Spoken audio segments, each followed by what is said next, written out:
mo na may sa kanang kung unsa may among naabot karon mo na gini siya, dili na ni mausab.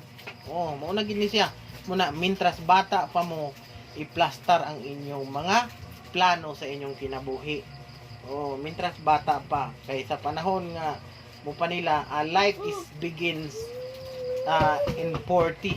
Kung edad kuno kag 40 anyos mo nagig kuno ka. Mo na ilang ingon. Gawas lang makasipa kag isa ka kahon nga gold bars. Baligya nimo murag mo bag-o siguro. Pero naingon diya nga life begins in 40. Muna kamong mga batanon, bata pa man mo, labi na si GR. Kay lalaki. Unsa tong plano sa imong kinabuhi, imo tong kuanon, at least nga nana may stepping stone naka kung sa kuan pa nana ka sa tikanganan nga hapit na ikanapulo. Hapit na gamay na lang. Dito na sa tas training mo na nga mintras napakakaron nagkuan ka ang pingi imong lawas, imong mata, imong ngipon, unsa pay ampingan nimo kay requirements man na siya.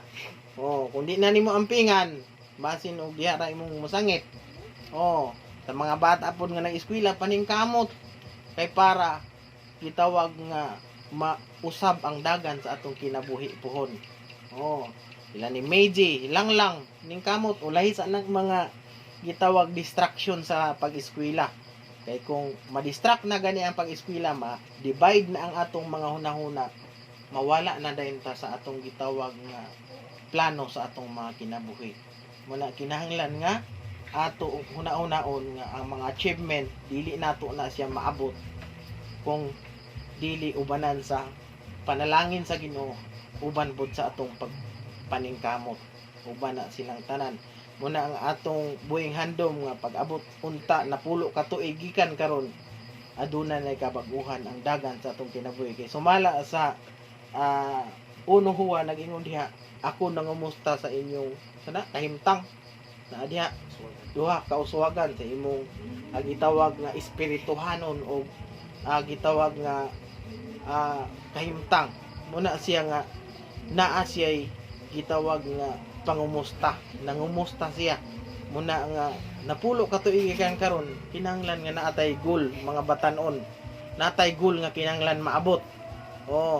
Dili kay para lang sa atong kaugalingon, kung dili para sa tanan. Ana siya kay para puhon-puhon na ay mga kabaguhan. Kinsa bay gusto kabaguhan? Siyempre kitang tanan gusto, no? Pero kung gitawag nga atong hugak-hugakan ang atong gitawag nga mga goal sa atong kinabuhi, ang kabaguhan lisod ginato na siya ma-achieve.